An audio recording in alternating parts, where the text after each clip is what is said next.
nitondra zanakazo vitsivitsy ty vaviantitra.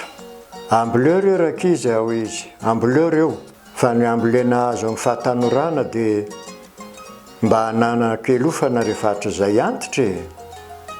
Ka ireto very bebe dia aniritsono iny ankizy. Jereo nge reto fakany raha tsy efa miseho andro daholo. Amboleo ihany fa tsy maninony reo, hoy bebe.